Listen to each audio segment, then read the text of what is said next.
예, 성탄을 맞이하는 우리 모든 성도님들과 각 가정에 또 하나님의 거룩한 은혜가 함께 하시기를 축원합니다. 예, 오늘 성탄을 맞아서 마태복음 1장 1절부터 말씀을 함께 나누고자 합니다. 마가복음은요 이렇게 시작합니다. 하나님의 아들 예수 그리스도의 복음의 시작이다. 복음의 시작이라고 마가복음 문을 엽니다. 근데 오늘 마태복음 1장 1절은요 아브라함과 다윗의 자손 예수 그리스도의 세계라. 평행구절이라 그러죠. 자, 복음이 시작되는데 이 복음의 시작이 족보에서 시작된다라는 거죠. 그래서 이 족보는 굉장히 우리에게 복음이 무엇인가를 가르쳐주는 좋은 자료가 된다라고 볼 수 있겠습니다. 오늘 우리가 마태복음 1장 1절에서 17절까지 내용 속에 나오는 족보를 보면요, 어쩌면 이제 원래 미국 선거가 대통령 선거가 끝나고 이제 내년부터 새로운 바이든 대통령의 시대가 열리게 되는데 뉴스를 보면 여기에 보면 굉장히 좀 파격적인 인사가 이루어졌다. 여자분들이 정계에 많이 진출하게 되고 이제 장관 임원으로 이렇게 선출되게 되고 또 여러 가지 다인종 사람들이 이제 그 장관이라든가 어떤 직책을 맡게 되었다 하는 기사가 나오고 있습니다. 그런데 오늘 예수님의 나심에 대한 족보에서 보면 가장 두드러지는 이야기가 예수님의 족보에 네 분의 여자 이야기가 나온다는 거죠. 참 놀라운 사실 아닙니까? 지금으로부터 2000년 전에 감히 여자가 족보에 올라간다는 거. 그 당시 예수님 당시 유대인들의 어떤 그 기도문에 보면요, 그런 기도문이 있었다 그래요. 이방인으로 태어나지 않은 게 감사하고 여자로 태어나지 않은 게 감사하다. 그런 어떤 분위기였습니다. 그런 사회적 분위기 속에서 이 복음서가 기록되는데 족보 이야기가 나오고 4명의 여자 이야기가 들어갔다는 거예요. 이게 복음이라는 겁니다. 복음이라는 게 뭡니까? 잘못되어 있는 균형 잡히지 못한 사회 구조를 바로 잡는 거. 이게 복음이라는 거죠. 하나님께서 처음 만들어 놓은 사람은 어떤 모습입니까? 사람 위에 사람 없고 사람 밑에 사람 없는, 서로가 상호 존중받는, 서로가 상호 인정하는 그런 사람으로 살아가도록 하나님이 만들어 놓으셨어요. 근데 인간이 타락하고 죄가 들어오고 사탄이 지배하면서 이 세상에는 보이지 않는 불평등이 들어오기 시작합니다. 남녀 간의 차별, 인종 간의 차별, 학력 차별, 지역 차별, 이런 차별들로 인해서 인간의 삶 속에 미움과 저주와 불안정함, 미움이 삭트게 되었다는 거죠. 근데 복음은 뭐냐? 그 잘못된 사회 구조를 바로 잡는 것이 이게 복음의 힘이다는 거죠. 성경 우리에게 그걸 가르쳐줍니다. 왜 복음이냐? 물론 지배하는 입장에서 보면 손해보는 입장이죠. 대표적으로 우리나라에서 보면 남자들이 손해보는 거예요. 남자들이 지배 계층이었으니까. 남편은 하늘이고 여자는 땅이다. 여자는 3종 지도를 따라야 된다. 부모를 섬기다가 남편을 섬기다가 아들을 섬겨야 된다. 그게 미덕이다. 근데 과연 그럴까요? 어머니가 행복하지 못한데 자식이 행복할까요? 아내가 행복하지 못한데 남편이 행복할까요?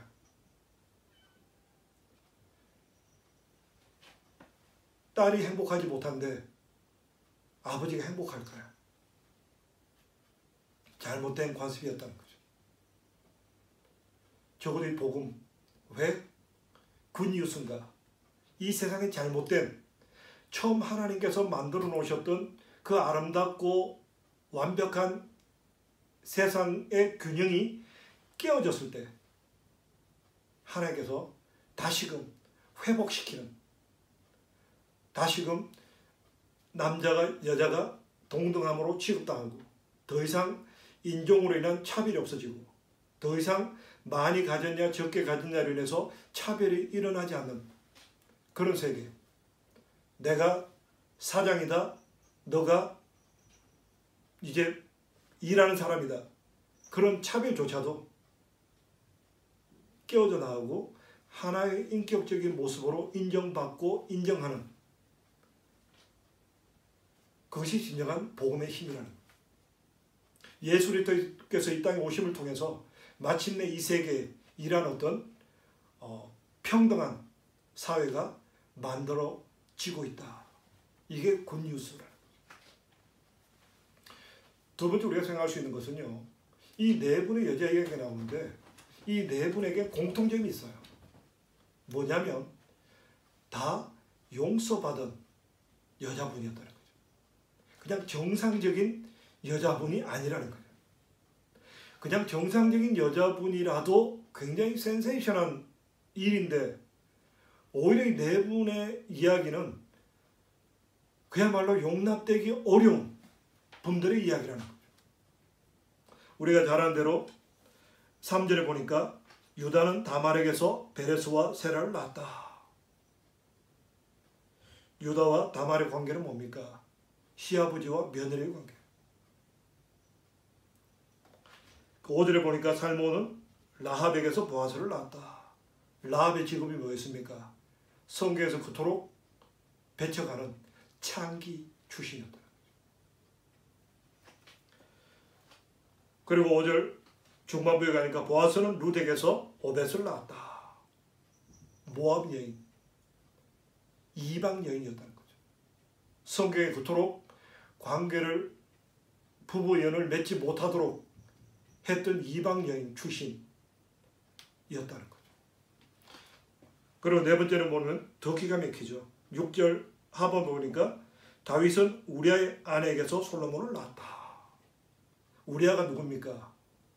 다윗의 부하 장수였습니다. 성경은 명명백백하게 우리아의 아내, 바세바라는 이야기를 사용하지 않고 우리아의 아내에게서 솔로몬을 낳았다. 남의 부인에게서 솔로몬을 낳았다는 거죠. 아주 파렴치한.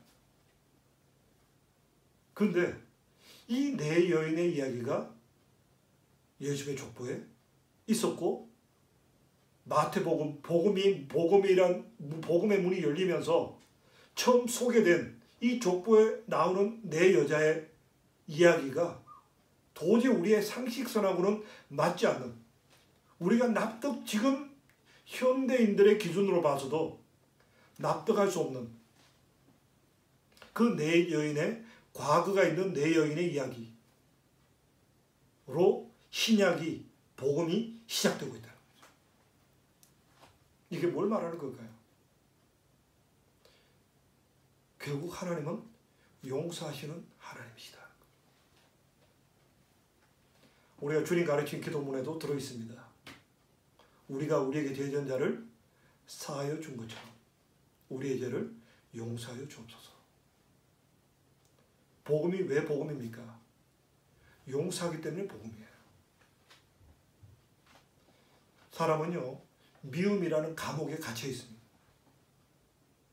미움이라는 그 감옥 속에서 스스로를 힘들게 하고 스스로를 괴롭게 합니다. 결국 미움을 통해서 누가 다칩니까? 내가 다치고 우리가 다치는 거예요. 우리가 행복하지 않아요. 미움이 있는 상태에서는 우리가 행복하지 않아요.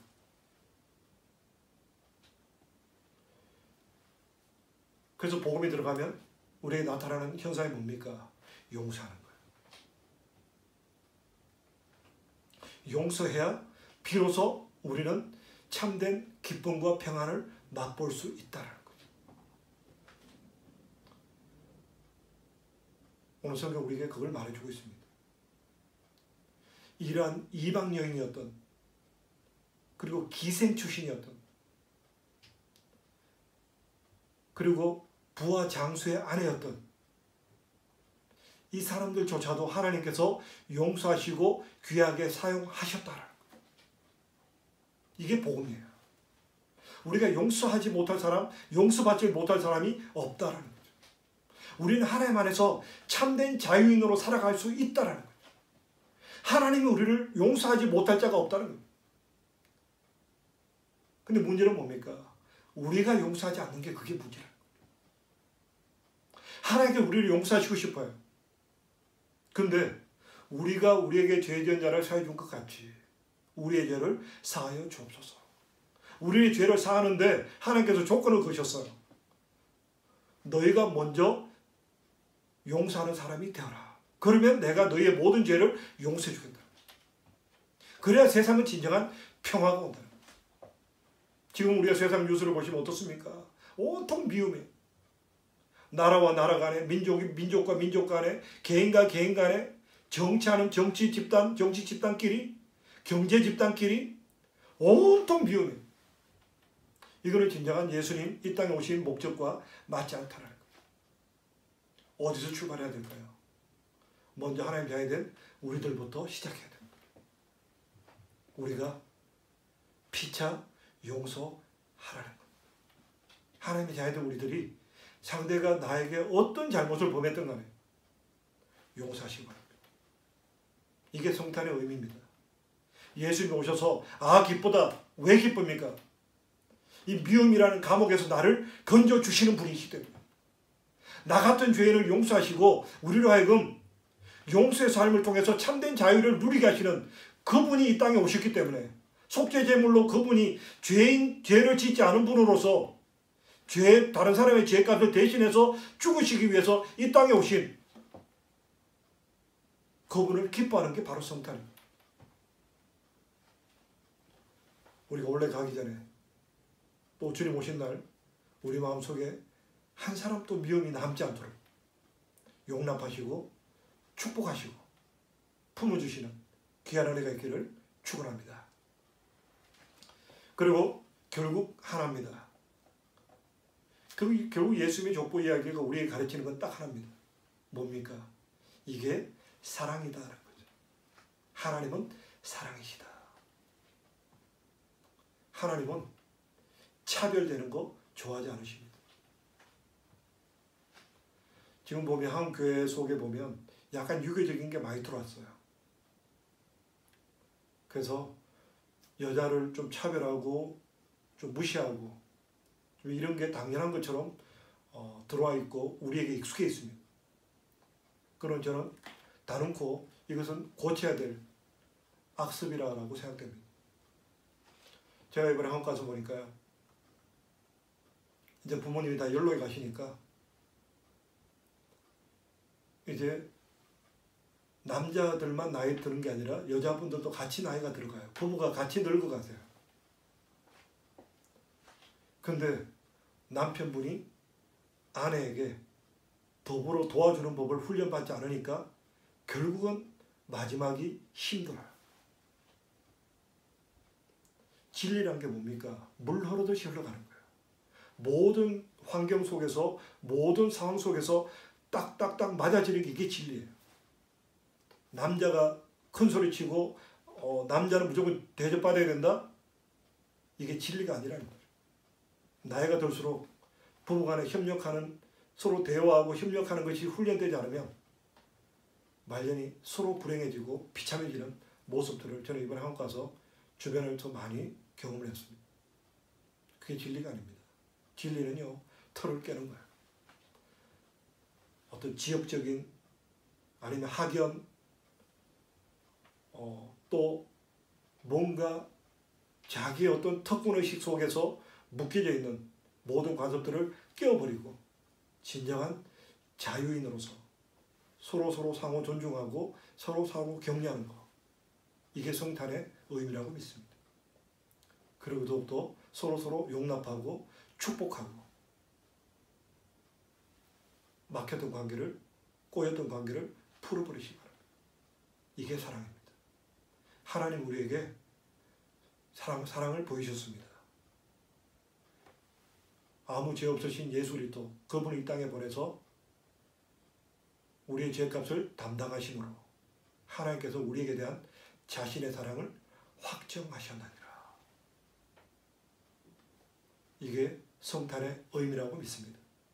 우리는 이번 성탄을 보내면서 우리를 가로막고 있는, 얽매고 있는 모든 틀들을 깨어버리시고 그야말로 하나님께서 만드신, 하나님께서 동일하게 만드신 하나님의 자녀로서 인격적이고 서로서로 격려해주는, 서로서로를 인정하는 그런 관계들로 인간관계를 회복해 나가시는 귀한 은혜가 있기를 바랍니다. 그리고 서로서로 아직 미움의 틀에 사 있다면 그 틀들을 과감히 깨어버리시고 그 하나님의 사랑에 동참하는, 그래서 무엇이든지 구하는 것을 응답받는 능력 있는 삶을 살아가는 우리 모든 성도들 되시기를 간절히 축원합니다.